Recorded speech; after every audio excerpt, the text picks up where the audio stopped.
Bonjour tout le monde, j'espère que vous allez bien et que ce mois se passe divinement bien. Alors voilà, nous sommes de retour et cette fois c'est parti. Je vous préviens tout de suite, il y a beaucoup de routes qui nous attendent pour aujourd'hui. Beaucoup de routes oui, mais comme d'habitude, toujours des paysages à couper le souffle.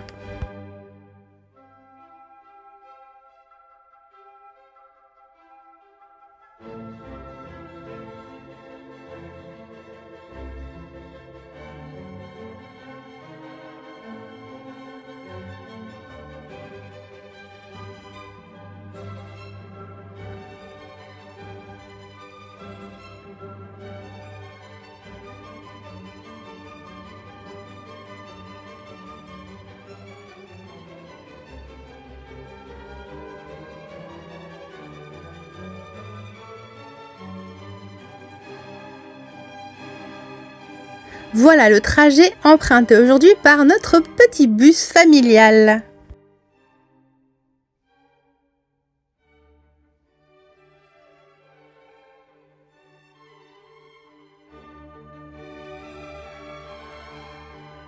Il est l'heure de s'arrêter pour le spot du jour.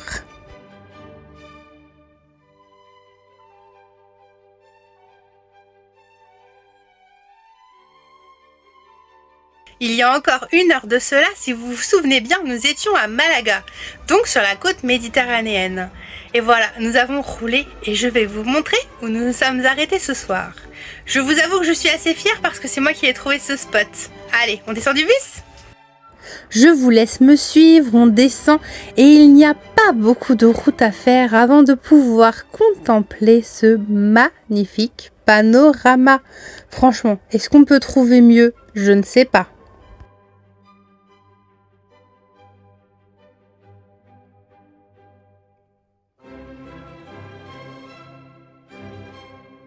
J'espère vraiment que vous aimez bien la vue parce que durant notre petit séjour sur ce spot, on n'a fait que des vidéos. Mais oui, mais aussi c'est pas notre faute. À chaque heure de la journée, la vue change, les nuages évoluent, l'eau change de couleur. Il y a toujours une modification qui apparaît. Et regardez-moi ça, lors du coucher de soleil. N'est-ce pas absolument, mais magnifique? Oui, encore une fois, magnifique.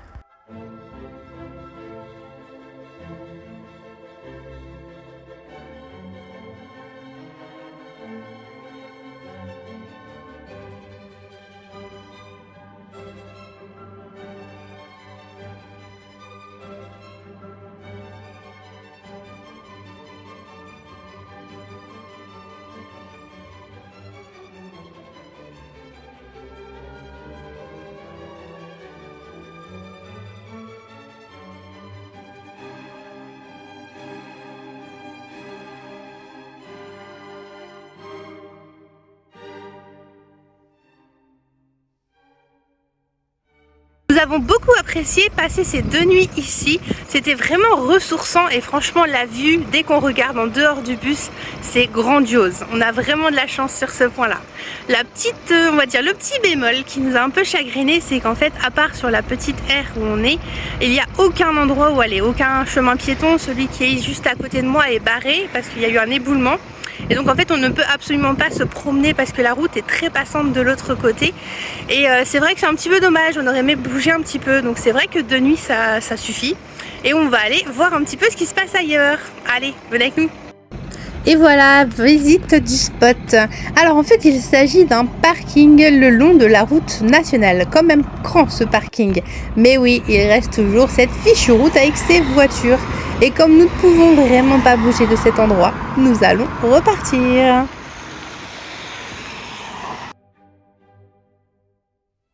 Comme je suis très sympathique, je vais vous donner un nouveau petit avertissement. Alors, j'ai passé tout le long de la route collée aux fenêtres. Bien sûr, pour filmer le paysage, mais aussi pour contempler tout ce qui se trouvait sous mes yeux. Nous sommes donc sur des routes de campagne qui tournent pas mal et je vous avoue qu'on a un petit peu mal au cœur des fois. Mais franchement, il s'agit juste de lever les yeux et de pouvoir contempler cela. Il y a un côté un peu féerique, un peu comme si on était dans le ciel, comme si nous étions en train de voler.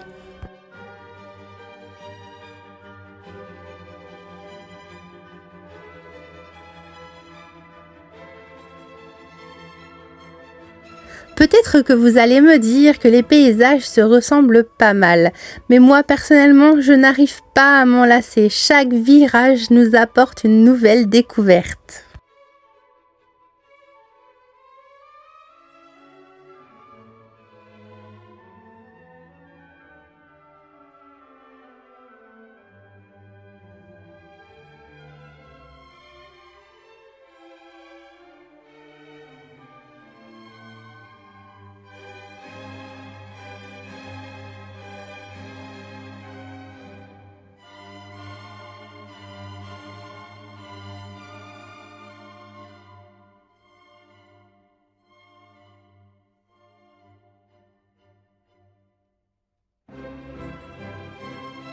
Je vais profiter de ce trajet pour faire un petit point.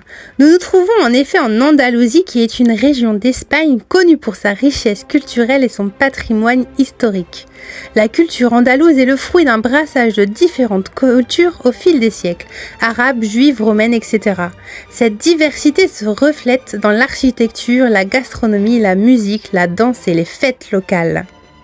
L'influence culturelle la plus durable de l'Andalousie est liée au règne de près de 800 ans des Maures.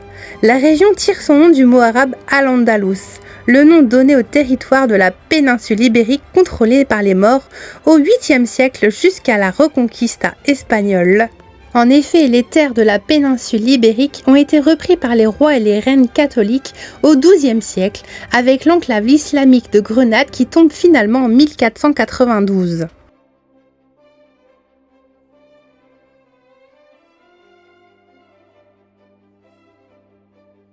L'Andalousie est un coin fascinant du monde où de nombreux mythes et légendes ont été transmis à travers les siècles. Notamment la figure du duendo flamenco qui est également une partie importante du folklore andalou. On dit que ces êtres malicieux vivent dans des grottes ou des espaces abandonnés et apparaissent généralement la nuit pour perturber la paix avec leurs farces. Cependant, si quelqu'un parvient à gagner leur faveur grâce à la musique ou à la danse flamenco, il peut se voir accorder une grande fortune et un grand succès. Et je ne peux manquer de mentionner la légende de Bucélario, une créature fantastique qui vit dans les forêts andalouses. Elle est décrite comme un esprit protecteur de la nature et on dit que quiconque le voit aura de la chance tout au long de sa vie.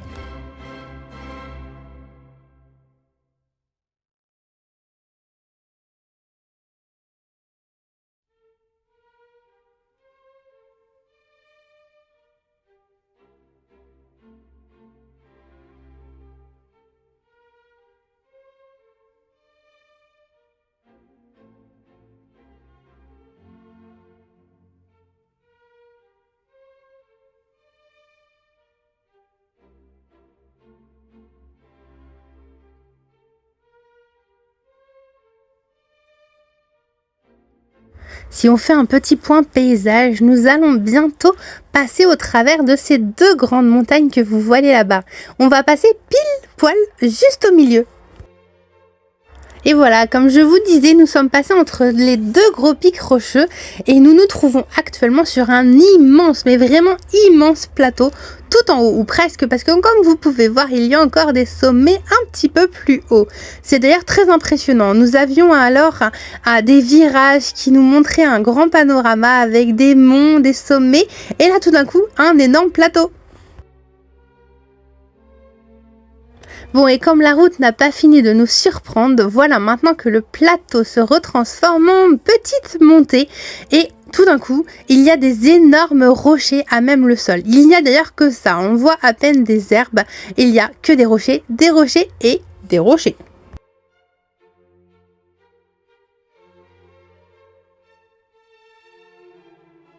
Voilà la route que nous avons empruntée aujourd'hui depuis le lac de tout à l'heure. Alors vous pouvez voir au petit mouvement frénétique du bus que par moments ça a bien tourné.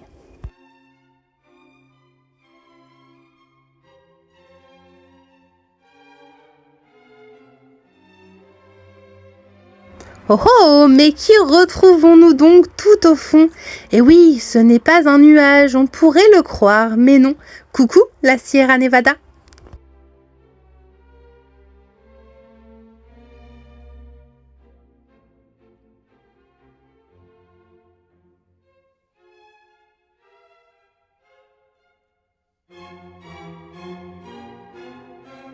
Ça y est, notre destination du jour se rapproche grandement.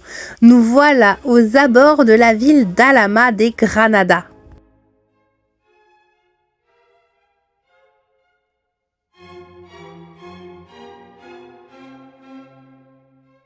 Déjà, rien qu'en parcourant les rues, je suis déjà sous le charme de l'atmosphère que l'on peut ressentir.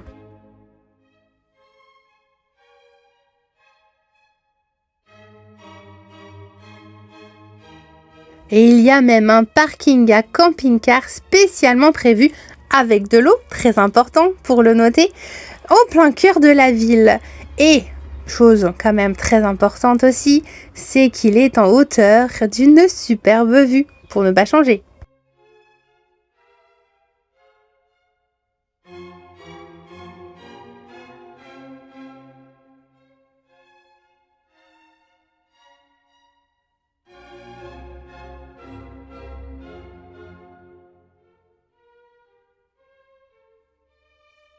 Une petite nuit de repos et c'est parti pour grimper. Et oui, mais qui a dit que l'Espagne était plate? Nous voilà donc en chemin pour découvrir le centre d'Alhama de Granada.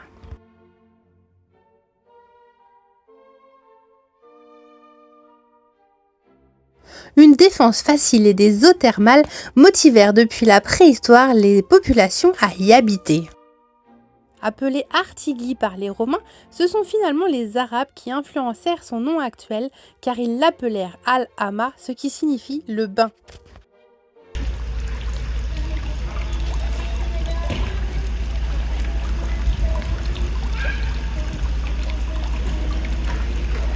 Sa prise par les catholiques en 1482 marque le début de la guerre de Grenade et donc le dernier acte de la Reconquista. La Plaza de los Presos abritait à l'époque la prison royale adossée à ce qui fut dans le temps la mairie.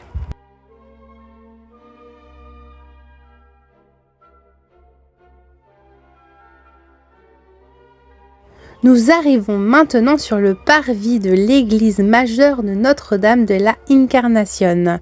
Elle est construite sur l'ancienne mosquée édifiée alors à cet endroit-là. Tous les édifices de cette ruelle sont magnifiques, mais forcément ce qui retient l'œil ce sont les sols. Tous ces tout petits cailloux posés les uns à côté des autres pour former ces magnifiques motifs. Je pense qu'il a fallu un petit peu de temps pour réaliser cela.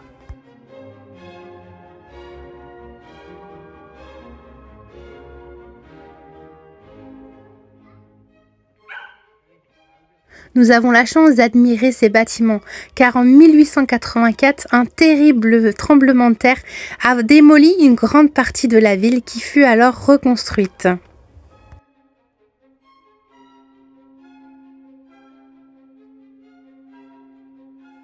Quelques rues plus tard, nous tombons sur l'imposante église du Carmen, datant du XVIIe siècle.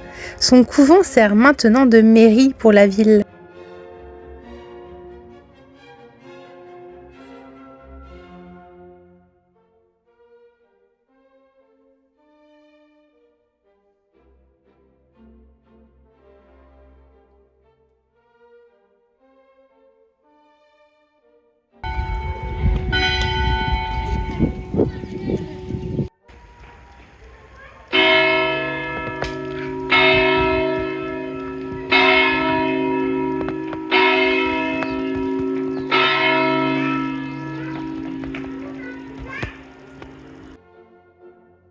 Autre fait intéressant pendant notre visite, ce sont les gorges de la rivière de l'Alhama.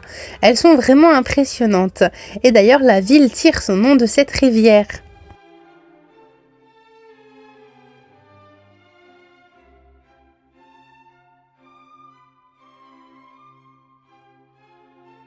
De nombreuses randonnées sont possibles à partir de cet endroit. Et il y a même une sorte de chemin de ronde qui a été aménagé tout autour de la ville.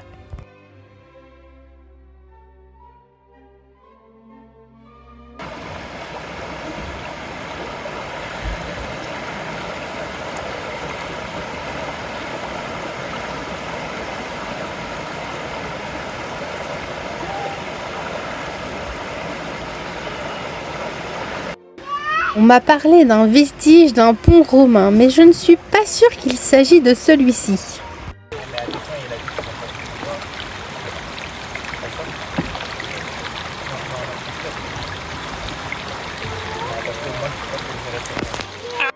Les eaux de l'Alhama sont un véritable trésor pour la région. En effet, elles sont bien connues depuis l'époque romaine, car il y aurait des piscines naturelles qui sont disséminées un petit peu ici et là et qui auraient des vertus thérapeutiques. Leur eau serait d'ailleurs dans les 47 degrés. Je vous avoue que je suis un petit peu triste de ne pas être tombée sur une découverte pareille et d'avoir pu vivre ce moment relaxant.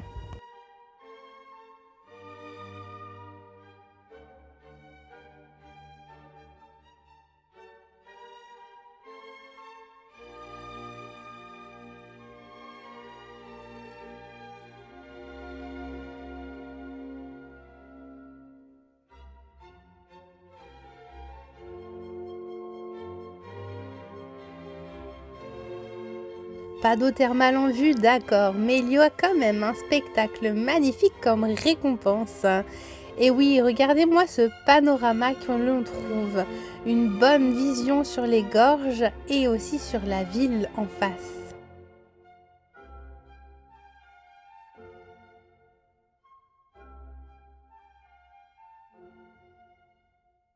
Il est 18h15, le soleil est en train de se coucher et nous avons eu la merveilleuse idée avec nos filles de 5 ans et 2 ans d'aller tout là-haut. Elle est où la grotte? Elle est là. Tout là-haut. Je vous laisse un petit peu regarder le chemin. Il est à pic. Bien sûr, la montée est toujours plus facile que la descente. Surtout quand on a eu une entorse il y a quelques semaines. Bon allez, je vous montre tout ça. Je ne vous cache pas que ce fut rude, mais le spectacle est au rendez-vous, c'est magnifique.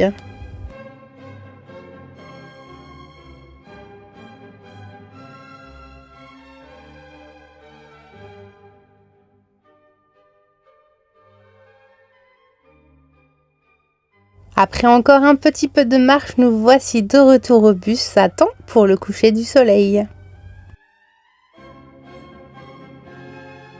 Voilà, se termine ici nos dernières aventures à Alhama de Granada. Donc, très bonne découverte car nous n'attendions rien de cette ville. En fait, elle était en plein milieu de notre trajet entre le lac où nous étions et Granada. Nous sommes venus vraiment là par hasard car nous avions vu qu'il y avait une aire de camping-car. Mais franchement, on n'aurait pas pu rêver mieux pour juste une aire comme ça de passage. Une magnifique découverte, un lieu chargé d'histoire, un lieu chargé culturellement et religieusement. Et que dire de ce gouffre et de cette montée tout là-haut de la grotte qui franchement valait le coup vu le panorama. Et ça nous fait un merveilleux souvenir à nous raconter avec les filles. J'espère que vous avez bien aimé cette vidéo, c'est encore un plaisir pour nous de vous partager tout ça. N'oubliez pas, vous avez des photos sur notre site internet et je vous dis à très vite.